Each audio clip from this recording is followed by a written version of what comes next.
You're watching Past the Wire TV.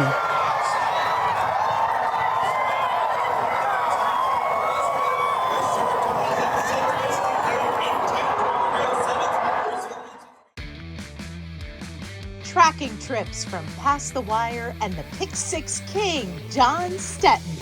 As your handicapping partner, John is your second set of eyes on the past performances, replays, numbers, trips, and more, helping you find the angles and plays others miss. Each week you get expert analysis, smarter ways to press your opinions, and the keys to cashing bigger tickets. Tracking trips from Past the Wire. Give yourself an edge and partner with a pro. Get a second set of trained, experienced eyes. Join today. Membership has its benefits.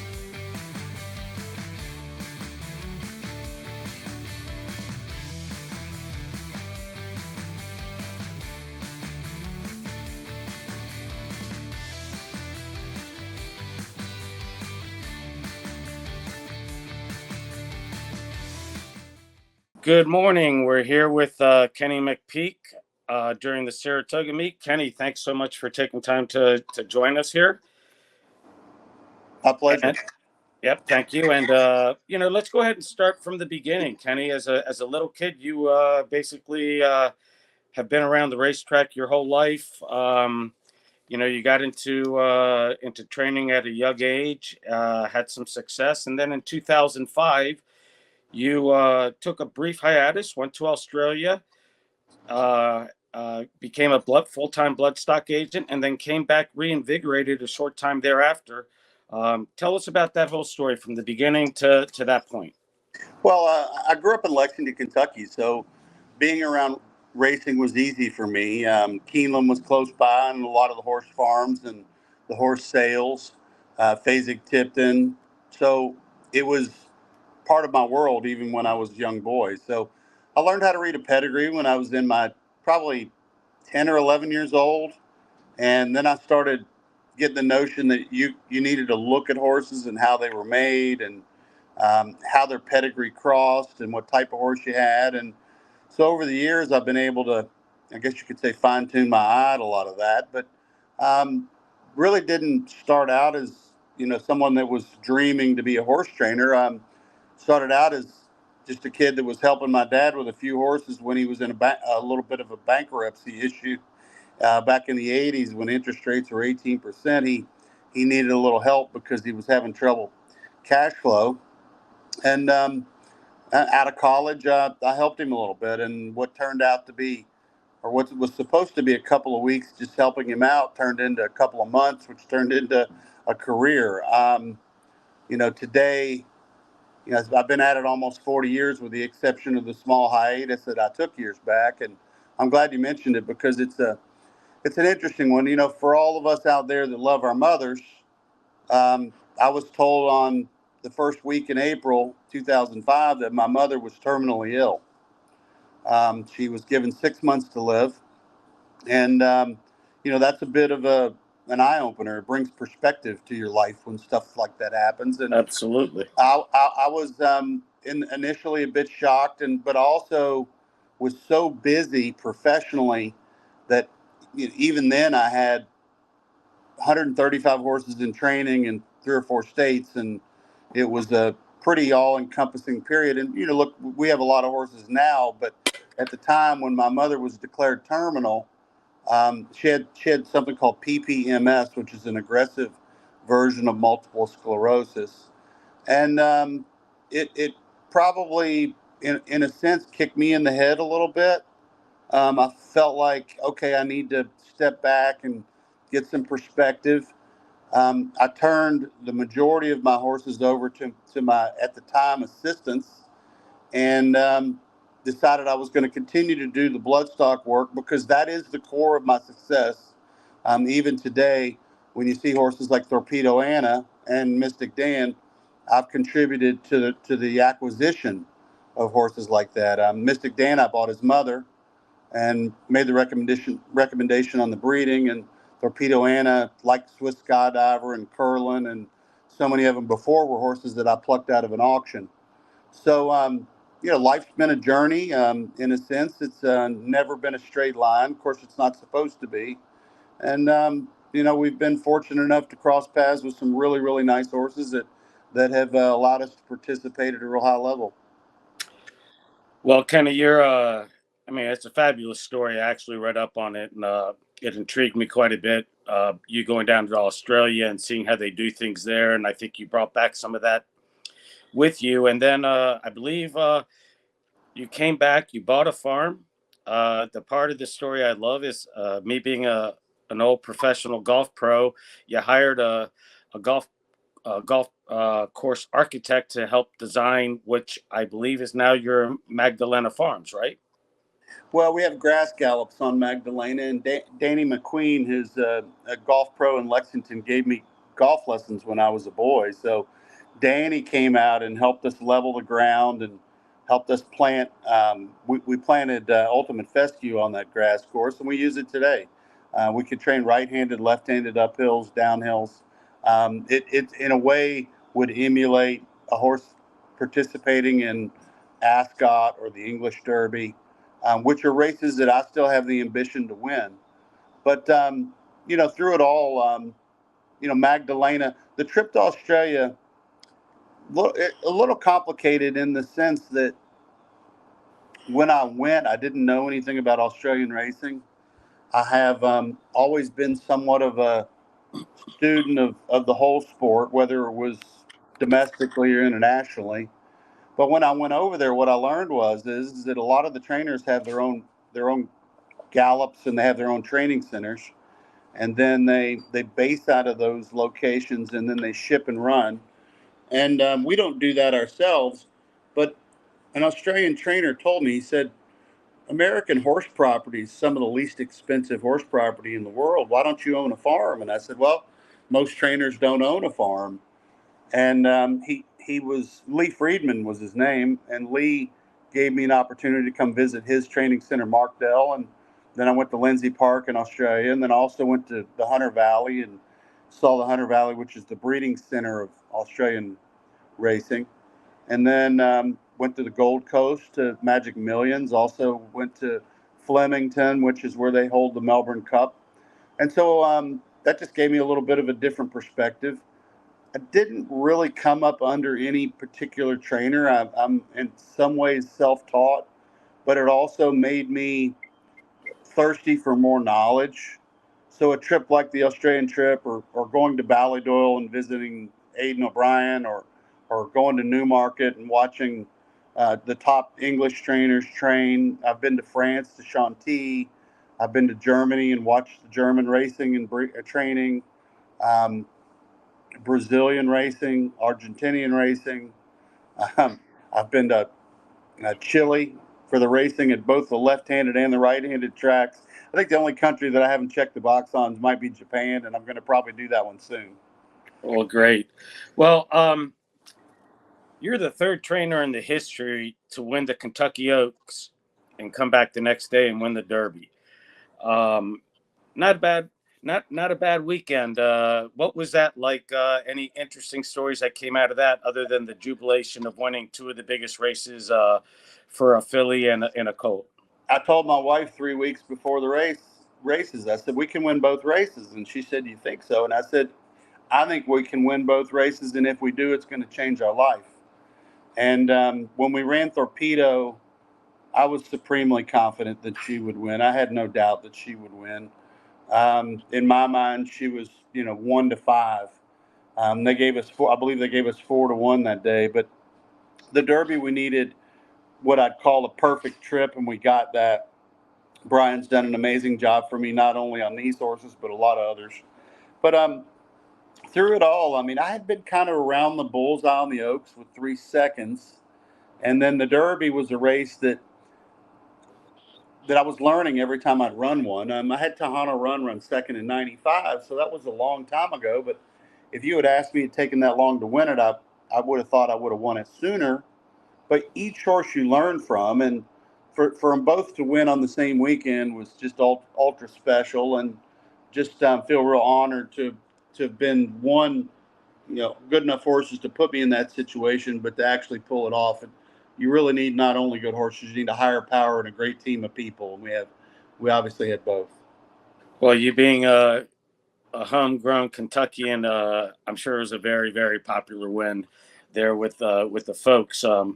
Well, seeing as though you brought it up, because I was going to ask you about it later, let's talk about the grizzly bear. You let us know before the race that you were coming loaded with her, and one of the things that I have seen about her is I watch a lot of workouts, I watch a lot of replays, and there's horses that run really fast in the mornings in the workouts that are urged and asked to do it.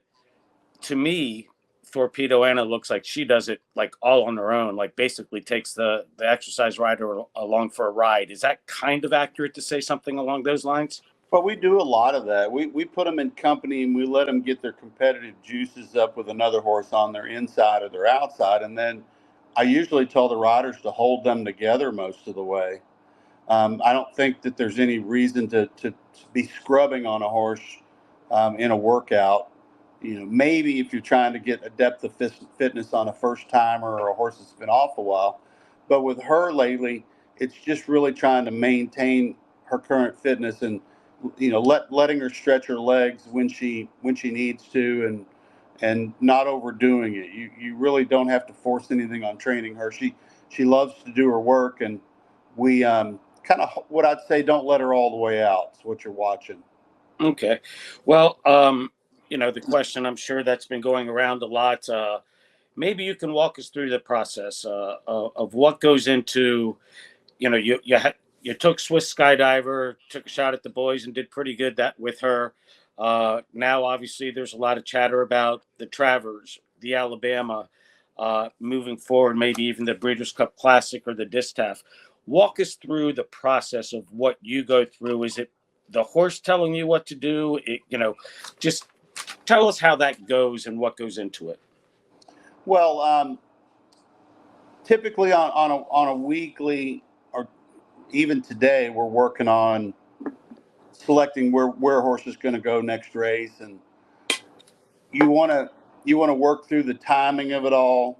You're trying to get an idea of who your competition is going to be. You want to make sure, obviously, your horse is doing exceptionally well. You've got to coordinate your jockey. Ownership needs to be on the same page. So there are a lot of details. Like, I know everybody wants to know what's the answer. You're going to go Alabama. You're going to go Travers. I'm not going to probably make a decision right away. Certainly not going to do it today. But I'm leaning towards going ahead and being what I'd call decisive on it, and I'm probably going to do it this weekend because I know there are a lot of people anticipating what I'm going to do. So really don't want to drag it out too much. But here are the pluses and the minuses. If I run her in the Alabama, I've won the Alabama twice. I'd be thrilled to win it a third time. Very proud of the two wins. But it's going to be, if I take her over there, she's going to probably be 1-5. It's as a betting race, it's going to be no good for really anybody. It's going to be more of a coronation, hopefully. But Naira, they're going to get a short field. I don't know that people want to see that kind of non-event, if it's a non-event, and because I do think she just towers over the fillies. But it is the smart spot for her. So on the other side of the coin, the Travers. So no fillies beaten the Travers in 109 years. That is mostly because fillies haven't run in it. She gets a 5-pound weight break. She hasn't felt the sting of the whip all year. We don't know how good she is. And he's not reached back and popped her one time. I mean, she might find 5, 6, 7 more lengths if he reached back and hit her. It's twice the money of the Alabama. It's $1,250,000 versus $600,000. On the sheets, the math I'm going to do is I need to sit down and I need to study the sheets. And well, when I say the sheets, I want to read the Ragazines and the Thoroughgraph. I'm not a big Beyer fan. I don't think the Beyers are consistent. I'm actually a speed rating variant guy, And on the speed rating and variant guys, she's within a length or two of the colts. With the 5-pound weight break, and if she breaks a little bit better next time, which we're going to have to work on, we don't want that to happen again. But if she breaks sharp, she probably would have been on the lead the other day, and she would have won off by even more. So it's a tough decision in the sense that, I don't want to put her into deeper water than she deserves to go in, but she also has a chance to achieve what I would call, legendary. And it would be legendary for her to beat the colts. And in Europe, they tend to run colts against fillies more often. I think Winks in Australia ran against colts, fillies. It didn't matter. I mean, you think of fillies like Miesk, who won the Breeders' Cup Mile against colts. You think of Genuine Risk, wins the Derby. Winning Colors wins the Derby. I'm sure Rachel Alexandra, and I know I'm missing Zenyatta and several others. She would be spoken about in those terms. I mean, she's sniffing it at that neighborhood. Oh, I agree. My concern is that I don't want her to go over there and run poorly and be embarrassed for myself, because I would put it more on me than her. But she might very well deserve a chance to do it. And I think that racing would really relish to see it. I think that if you made really a public, really a national or international campaign about, hey, the girls going after the boys, I think it would be great for racing. And I am a big proponent on whatever we need to do to help grow our sport. But I also want to do what's right for her. That's a very heartfelt answer, and I appreciate that. The one thing I'll add to that is it would be nice to get the colors on the canoe as well. Well, I've won the Travers as well, but in a dead heat with my friend Karen McLaughlin when Golden Ticket and Alpha dead heated. So I've won a Travers. But I think, hearkening back to when Swiss Skydiver beat Authentic in the Preakness, a lot of people didn't give her much of a chance, and she did that. And this filly might be better than Swiss Skydiver. Yeah, and I didn't want to ask you that question. You've been fortunate to have two incredibly talented fillies in a short period of time.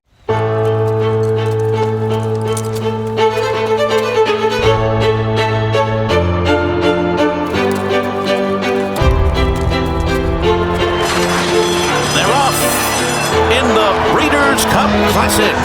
Vino Rosso has taken the lead, and it's a vintage performance by Vino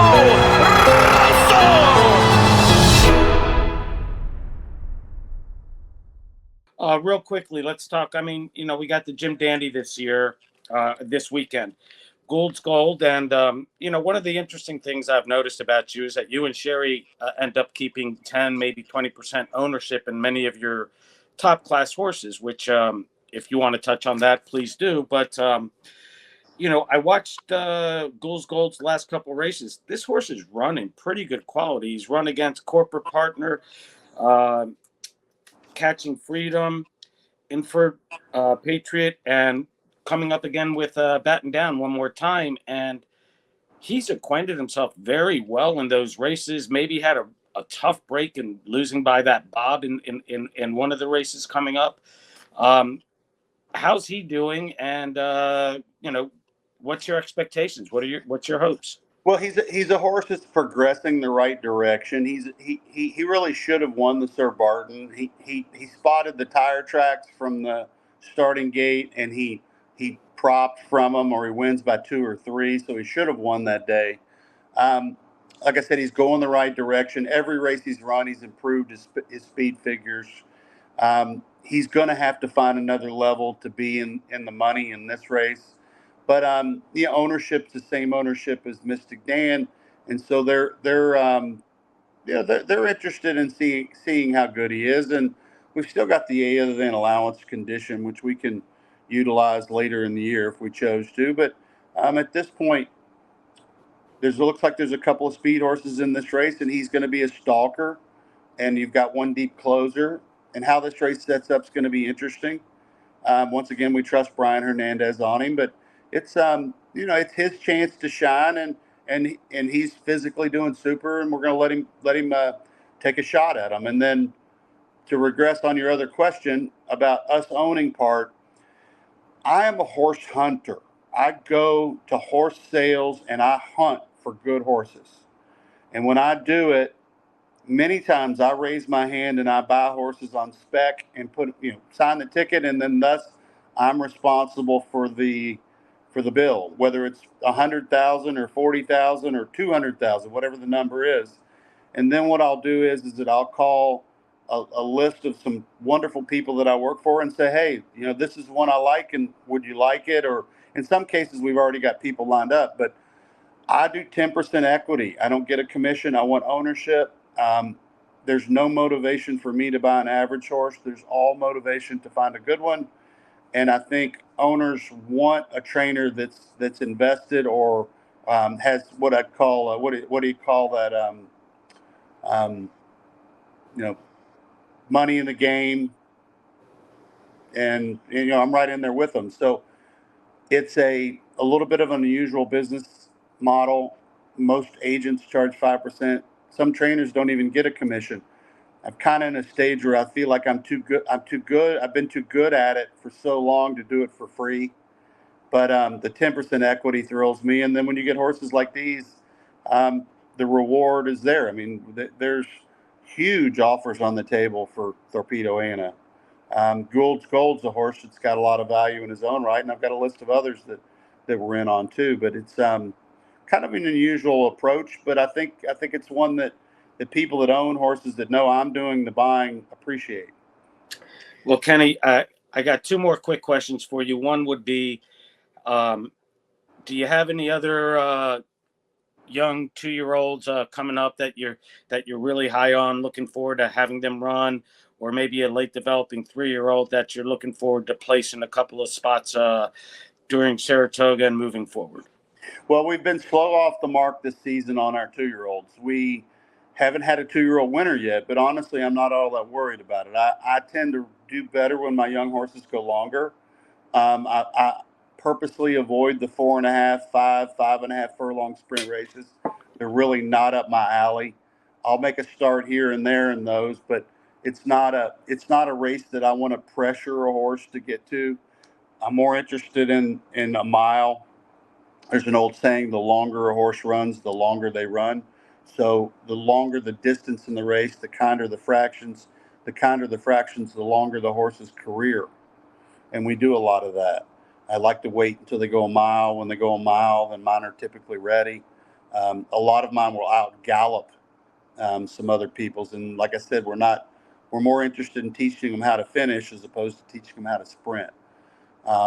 I could give you a really fun list of young horses I'm going to tell you this, watch for us in the next month. Matter of fact, this week, we're going to probably uncork a couple of them going long that are going to be interesting. And then I'll finish this on, I got a friend of mine he's a player. He likes to bet a lot. And I told him, I said, if I were you, I'd only bet Kenny McPeek in September, October, and November. And he says, well, why is that? And I said, because usually my young horses have come around. Saratoga is usually such a difficult meet that we want to kind of get out. It's an away game. We want to kind of get out of here unscathed. We're going to win a few up here, but let's just say we don't unload all our horses up here. It's not the huge focus, but being a Kentucky-based trainer. But when September comes, we start firing away. October, Keeneland. November, Churchill. And a lot of races for young horses. Our young horses are ready by then. So he nicknamed me McFall. And I said, why McFall? He said, well, I'm waiting for fall for you. So he nicknamed me McFall. So this past spring, he says, I think I made a mistake. I think you're McSpring. And then I'm like, well, whatever. His name's Mark, and Mark's a pretty funny guy, but he's the kind of people we want to keep interested in the sport. And if he wants to call me McFall or McSpring, it doesn't matter. But we will be rocking and rolling a lot of young horses soon. That's great. Okay, Mystic Dan, how's he doing? What's the future look like for him? Is he healthy, on his way back? How's everything going? Pretty simple stuff. Okay, that horse had been in training a solid 11 or 12 months. he hadn't missed a beat. He danced every dance. He rewarded us and rewarded us. After the Belmont, well, we didn't think he liked the racetrack up here at all. We think he really struggled with the Saratoga main track. I gave him 30 days. We weren't particularly thrilled with the way he was. We thought he maybe needed another 30. And then the thought came up, okay, if 30 would do him good and 60 is going to do him better, 90 might even be best. And, he's still a 3-year-old. He's sound. There's no injury. It's just that his body needs a little time to recover. He needs to put on some weight. He needs to get to the point where he's kind of begging to go back to work. And you really don't know that till you've given him a firm amount of time. The more time you give him, the more the little kinks work themselves out. And I'm not one to inject horses. I don't want to inject him. I don't want to have to, force him into. I don't want to press him to do anything. I want him to take me there, and that's what we're going to do. We're going to let him be a horse, and he's happy. He's on my farm. He jogs on occasion, but mostly is getting ground pen time. All right. Well, Kenny, look, I really appreciate you, and so does us at Pass the Wire. Appreciate you taking time and talking to us. And when I get up there to Saratoga this meet, which I hate not being there right now, maybe on an off day we can get you out for a 9-hole or 18-round of golf as well. Oh, it's tough to do. I got bad feet. I've had 6-foot surgery, so I kind of gave up golf after the first one. But you guys have a good time. I'll maybe have a beer with you at the turn. Well, we can definitely do that. All right. I appreciate it, Kenny. Thank you so much. Best of luck to you. All right. Thanks.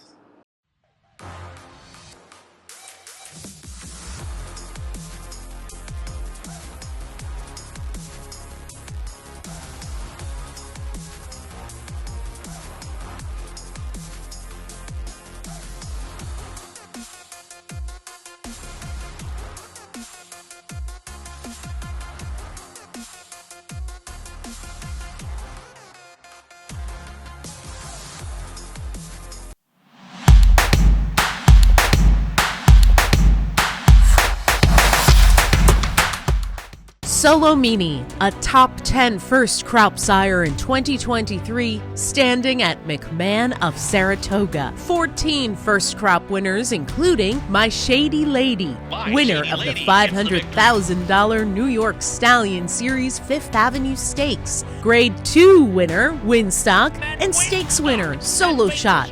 Solomini, the 7th leading freshman sire and the only top 10 freshman sire with a Grade 1 or Grade 2 winner. He sired a $700,000 2-year-old at the OBS April sale. His juveniles sold for nearly 6 figures on average, more than 12 times the stud fee. Solomini, a controversial DQ from being a Grade 1 winner by 2-time Horse of the Year Curlin, standing at McMahon of Saratoga Thoroughbreds.